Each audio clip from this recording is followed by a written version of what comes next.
बिस्मिल्लाहिर्रहमानिर्रहीम, अस्सलाम वालेकुम। मैं हूं ईसा नकवी, मेरे साथ अदील सरफराज मौजूद हैं। अंग्रेज़ी में कहते हैं it isn't over until it is over.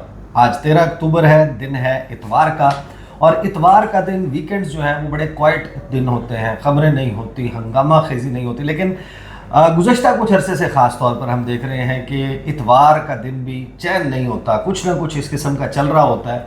अब ये अदील सरफराज साहब के साथ आज गुफ्तगू करेंगे कि जब से मुजव्वज़ा मुसव्वदा सामने आया है मुस्लिम लीग नून का, अगरचे पीपल्स पार्टी का, JUIF का, इनके मुसव्वदे और उनकी तफसीलात भी सामने आ चुकी हैं। इस वक्त बड़ी एक्टिव चैमगोइयाँ चल रही हैं और मुतज़ाद किस्म के दावे हैं इस्लामाबाद के सियासी ड्राइंग रूम्स में, पॉलिटिकल सर्कल्स जो हैं वहाँ पर। एक तो ये बात चल रही है कि अगर काजी साहब माइनस हैं, अगर काजी साहब जो हैं वो आइंदा के मंजरनामे में नहीं है, तो फिर मुस्लिम लीग नून का कोई इंटरेस्ट नहीं है एक ऐसी आइनी तरमीम से जिसको वो गुनाह बेलज्जत समझते हैं अगर काजी साहब नहीं होते। तो ये जो गेम इज़ नॉट ओवर की बात चल रही है। और 17 तारीख को क्या होने वाला है सुप्रीम कोर्ट ऑफ पाकिस्तान में, अदालती मंजरनामा क्यों अहम है 16 के बाद का और ख़ास तौर पर 25 तक का, इसमें क्या कुछ होने जा रहा है, कौन सा जज कहाँ पर है इस वक्त, जिनके बारे में ये कहा जा रहा था कि ये जजेस जो हैं ये ख़त लिख सकते हैं, कोई रेजिग्नेशंस की बातें चल रही थी, बहुत कुछ चल रहा था। ये सारा कुछ क्या है, किस तरीके से होने वाला है, इस तमाम मामले के ऊपर अदील सरफराज से बात करेंगे। अदील सरफराज साहब, पहले तो मुझे ये बताएं, काजी फाइज ईसा साहब जो हैं उनकी रिटायरमेंट का एक तरीके से बाज़ाब्ता ऐलान सुप्रीम कोर्ट ऑफ पाकिस्तान से हो गया और शेड्यूल भी सामने आ गया। फुल कोर्ट रेफरेंस 25 अक्टूबर दिन 10:30 बजे, पाकिस्तान की सबसे बड़ी अदालत, सबसे ऊंची बिल्डिंग शाहराह दस्तूर की, उसका सबसे बुलंद कमरा, कोर्ट रूम नंबर 1, 10:30 बजे फुल कोर्ट रेफरेंस होगा। लोगों को यकीन क्यों नहीं आ रहा काजी साहब जा रहे हैं? सर देखिए, इसकी बुनियादी वजह वो आइनी तरमीम है जिसको लाने के लिए सुप्रीम कोर्ट ऑफ पाकिस्तान ने बदकिस्मती के साथ एक सहूलतकार का किरदार अदा किया है। आप इस बात को माने या ना माने, ये तो एक हकीकत है। और आप देख सकते हैं कि गुज़िश्ता चंद दिनों में डेवलपमेंट्स हुई हैं, काफ़ी ज़्यादा हुई हैं। एक तो सबसे बड़ी जो डेवलपमेंट हुई है, हमने ये देखा बिलखसूस 12 जुलाई के फ़ैसले के बाद और उसके बाद हमने देखा जो नोट्स आए हैं जजेस साहिबान के, जो अक्सरियती जजेस साहिबान के मुख्तलिफ ऑर्डर्स के अंदर अपने फ़ैसले पर इम्प्लीमेंटेशन की ऑब्जर्वेशन आई हैं। उस सब के बाद नज़र ये आ रहा था कि हुकूमत शायद पिछले पैरों पर है, हुकूमत के पास नंबर्स पूरे नहीं हैं। मौलाना फजल रहमान साहब ने अलग परेशान कर रखा है इस वक्त हुकूमत को। तो इस सब में ये कहा जा रहा था कि शायद ये मुमकिन नहीं है। फिर उसको मुमकिन बनाने में जनाब काजी फायज़ ईसा साहब एक मसीहा के तौर पर सामने आए और उन्होंने 63A का न सिर्फ नज़रसानी दरख्वास्त समात के लिए मुकर्रर की, बल्कि उस पर फ़ैसला भी सादर फरमा दिया। अब मैं ये समझता हूँ कि 63A का जो फ़ैसला है, इसको आप कोई मामूली डेवलपमेंट ना समझें। मैं तो ये कहूँगा कि आइंदा आने वाले सालों में जब तारीख़ लिखी जाएगी तो जनाब काजी फायज़ ईसा साहब को शायद 13 जनवरी से भी नहीं, 63A के फैसले से याद रखा जाएगा। लेकिन अगर वो इस्तेमाल होगा, अगर फ्लोर क्रॉसिंग हो जाती है इस आइनी तरमीम के लिए, इसको इस्तेमाल कर लिया जाता है, जिसका फिल वक्त अभी तक कभी नहीं, ऑब्वियसली इसका जो रोल है वो आइनी तरमीम के साथ है, मशरूत है। बिल्कुल आपकी बात दुरुस्त है। मगर आप जिस शहर में इस वक्त मौजूद हैं, आपको मालूम है यहाँ पर क्या कुछ हो रहा है और आपको ये भी मालूम है कि आगे मज़ीद क्या कुछ हो सकता है। ख़बरें तो आप भी बहुत सारी लेकर बैठे हैं। अब इस सब में आप देख सकते हैं कि ये क्यों माहौल बना है। ये माहौल ना बनता अगर 63A का फैसला रिवर्स ना होता, मैं ये समझता हूँ। और अब भी लोग दावे कर रहे हैं, लोग कोशिशें कर रहे हैं। आपने बात की अक्सरियती जजेस साहिबान की, नहीं, पहले आप मुझे ये बताएं कि ये क्या हुआ है, अक्सरियती जज कहाँ हैं, वो 8 जजेस जिन्होंने फैसला दिया था, कौन कहाँ पे मौजूद है, उनकी क्या एक्सपेक्टेड मूव हो सकती है। उसके ऊपर बात करने से पहले ज़रा मुझे ये समझाएं कि जो फैसला आने के बाद से जिस किस्म की डेवलपमेंट सामने आई हैं, ख़ास तौर पर तरमीम लाने की बात जब चली तो हाई कोर्ट्स को रुजू कर लिया गया। Lahore high court, Islamabad high court, Peshawar high court, Sindh high court, वहाँ पर तरमीम को पब्लिक करने, मुसव्वदा 8 हफ्ते तक के लिए पब्लिक करके पब्लिक डिबेट करवाने, और उसके लिए इन हाई कोर्ट्स को रुजू किया गया था। तो आबिद जुबैरी साहब जो हैं उन्होंने अपने तौर पर सुप्रीम कोर्ट किया हुआ था। सुप्रीम कोर्ट ने इतनी जल्दी, इतना क्विकली, इतना स्विफ्टली इसको टेकअप कर लिया, तो 17 अक्टूबर क्या एक्सपेक्टेड है इस मामले पर और दीगर हाई कोर्ट्स में उस वक्त तक?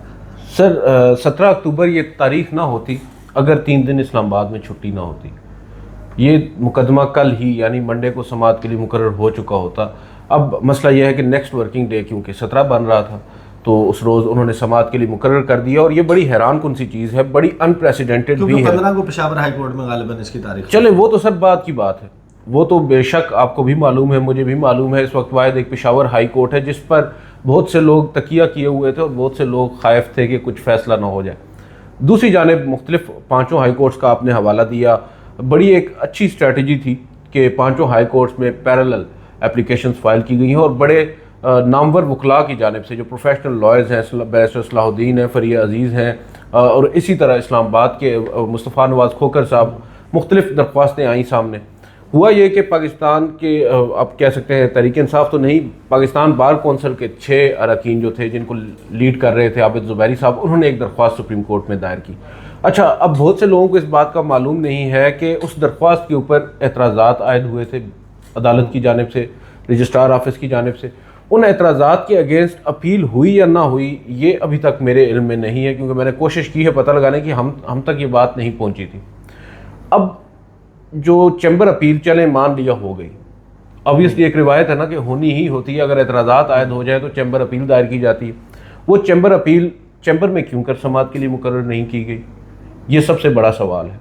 डायरेक्टली क्यों ओपन कोर्ट में समाअत के लिए उसको मुकर्रर कर दिया गया है। ये बात भी है कि 184(3) के जो मामलात हैं वो 3 रुकनी कमेटी देखती है, तो 3 रुकनी कमेटी के पास आया ये मामला गया या नहीं। जो मेरी इतलात हैं, 3 रुकनी कमेटी जो अब 2 रुकनी रह चुकी है उसने भी इस मामले को डिसाइड नहीं किया। एज़ पर माई इंफॉर्मेशन परसों मैंने पता करवाया और जो बड़े बावसूख ज़राए हैं उनसे पूछा तो बताया ये गया कि इस वक्त तो कोई मुकदमा ही नहीं है, तो कमेटी क्यों बैठेगी। और आउट ऑफ नोवेयर अचानक से ये मुकदमा समाअत के लिए मुकर्रर भी हो जाता है, तो ज़ाहिरी बात है इस दौरान ऑनलाइन मुशावरत हो गई होगी। नहीं सर, जैसे भी है मिनट्स ऑफ द मीटिंग नहीं आए ना। इस वही बात यह है कि जनाब काजी फायद ईसा साहब को आप क्रेडिट दें कि उनके आने के बाद बड़ी शफाफियत आई है निज़ाम में, तो मिनट्स ऑफ द मीटिंग भी आ जाते हैं। तो इसके मिनट्स ऑफ द मीटिंग भी नहीं आए, ये नहीं बताया गया कौन कौन शुरका थे उस मीटिंग के, ये भी नहीं बताया गया कि आया वर्चुअल मीटिंग हुई है या नहीं हुई। अब ये बता दिया गया है कॉज लिस्ट जारी करके। तो इसका इम्पैक्ट ये होगा कि पेशावर हाई कोर्ट में या दीगर किसी भी जगह पर ये मामला इन छुट्टियों में टेकअप होता है तो अटॉर्नी जनरल ऑफिस कम्युनिकेट करेगा कि ये मामला क्योंकि पाकिस्तान की सबसे बड़ी अदालत ने टेकअप कर लिया है और वहाँ पर तरमीम का मामला डिस्कस होने जा रहा है, तो इसलिए अब आप ये समाअत ना करें। हाँ, 2 पॉसिबिलिटीज़ हैं। या तो ये हो सकता है कि कोई एक भी हाई कोर्ट कोई ऑर्डर पास कर देती है जुमेरात से पहले, और उस ऑर्डर के बाद जब 17 तारीख को यहाँ पर आएगी पिटीशन फिक्स समाअत होगी इस पर, तो ऑब्वियसली कोई ऐसा ऑर्डर आ जाएगा जिससे फिर जो रुकावटें अपरेंटली आ सकती हैं इस आईनी तरमीम के रास्ते में अदालतों की जानिब से, उनको हटाया जा सकता है। तो ये बदकिस्मती है। तो जो बेंच बना है, बेंच की कंपोजिशन, बेंच सर देखें, मैं 3 जजेस साहिबान के बारे में तो वसूख से नहीं कह सकता, मगर अक्सरियती जजेस साहिबान इस बेंच के जो हैं वो वही फैसला देंगे जो मैं और आप एंटिसिपेट कर रहे हैं। बदकिस्मती ये है जनाब काजी फायद ईसा, एक जानिब तो उनके जहन में एक चीज़ है कि उनके दौर में जो बेंचेस तश्कील पाते हैं उनके ऊपर अंदाज़ा नहीं लगाया जा सकता कि ये फ़ैसला क्या देंगे। लेकिन बदकिस्मती जो मैं कह रहा हूँ वो ये है कि जो भी बेंच जस्टिस काजी फायद ईसा साहब तश्कील देते हैं, फ़ैसला पहले से मालूम होता है कि ये होगा, एंटिसिपेट लोग कर लेते हैं, अंदाज़ा लोग लगा लेते हैं। हम तो ख्वाहिश रखते हैं, हम तो दुआ करते हैं कि कभी हमें भी सरप्राइज़ मिले जनाब काजी फायद ईसा साहब के उस बेंच से। सही। तो इस तमाम गेम के दौरान जो जजेस जिन्होंने 12 जुलाई का फैसला दिया था, जिन 8 जजेस ने, उनकी तरफ से ज़ाहिर है कि जस्टिस मंसूर अली शाह और जस्टिस मुनीब अख्तर, ये 2 जजेस हैं जिनके खतूत मंजर आम पर आए। इंटरनल कम्युनिकेशन सुप्रीम कोर्ट की भी मीडिया के सामने आई। डिप्टी रजिस्ट्रार को क्या लिख रहे हैं, रजिस्ट्रार क्या लिख रही हैं चीफ जस्टिस ऑफ पाकिस्तान को, चीफ जस्टिस क्या जवाब दे रहे हैं, फिर मंसूर अली शाह कमेटी के हवाले से क्या ख़त लिख रहे हैं, वो ख़त जजेस में सर्कुलेट हो रहा है। फिर justice Munib Akhtar practice and procedure committee, और फिर वो जो बेंच 63 का बना उस पर उनके 2 खतूत मंजर आम पर आए। तो 2 बातें बहुत ज़्यादा चल रही थी। एक ये कि जो अक्सरियती जजेस हैं और इस्लामाबाद हाई कोर्ट के जजेस वो शायद इस्तीफ़े की मूव कर सकते हैं। फिर कुछ बातें चल रही थी कि एक ख़त आ सकता है फुल कोर्ट इजलास, ये अपने तौर पर 90s वाली सिचुएशन, लेट 90s वाली फिर डेवलप हो सकती है। तो ये जो जजेस हैं ये इस वक्त कहाँ पर मौजूद हैं, इस्लामाबाद में हैं या रजिस्ट्रीज़ में भेज दिए गए हैं, कौन सा जज कहाँ है? ज़ाहिरी बात है सर, अभी रिसेंटली जो रोस्टर आया है जजेस साहिबान का इस वीक का, नेक्स्ट वीक का, इसमें एक वजह तो ये हो सकती है क्योंकि सुप्रीम कोर्ट जो प्रिंसिपल सीट है यहाँ पर 3 रोज़ तो काम नहीं होना, सुप्रीम कोर्ट बंद होना है, दीगर रजिस्ट्रीज़ में काम होगा। तो मोस्टली जजेस साहिबान को भेज दिया गया है मुख्तलिफ रजिस्ट्रीज़ में, और जो अक्सरियती जजेस साहिबान जिनकी जानिब आप इशारा कर रहे हैं उनमें से भी मोस्टली जजेस साहिबान इस्लामाबाद में मौजूद नहीं है। हैविंग सेड दैट, ये मुमकिनात में से है कि अगर वो जजेस साहिबान कुछ करना चाहें तो उनके पास बहुत से इख्तियारात मौजूद हैं। वो लाजमी नहीं है कि एक मेज़ पर बैठ कर या एक कमरे में इकट्ठा होकर ही कोई फ़ैसला कर सकते हैं। आजकल तो आपको मालूम है वर्चुअल कन्वर्सेशंस हो जाती हैं, और जहाँ तक ताल्लुक़ है उस लेटर का जिसको कहा जा रहा है लोग कि शायद बहुत से लोगों की तो ख्वाहिश भी है कि ऐसा कोई ख़त आ जाए, मगर वो ख़त अगर आना हो तो वो भी आ सकता है, उसमें कोई रुकावट फ़िल वक्त हायल नहीं है।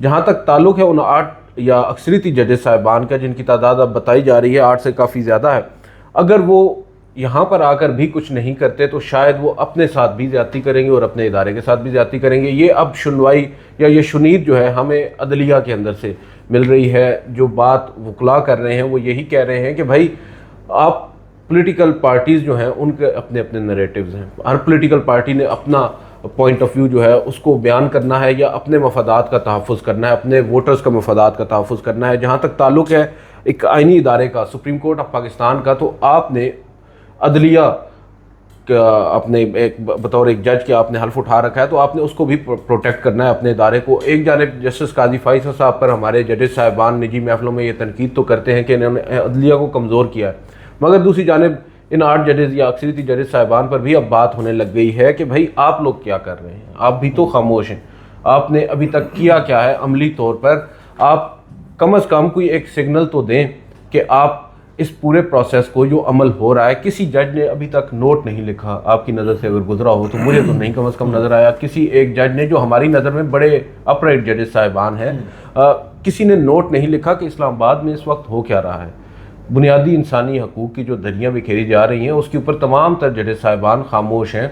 हिकमत होगी, कहा जाता है, हमें बताया जाता है कि जब 8 या 10 जजेस साहिबान जस्टिस मंसूर अली शाह साहब के चैम्बर में बैठे तो वहाँ पर गालिबन ये तय पाया कि वो लोग बतौर एक जज के बिहेव करेंगे और उन्होंने कोई ऐसा काम नहीं करना जो उनके ओहदे के या उनके मनसब के उसके मुनाफी है।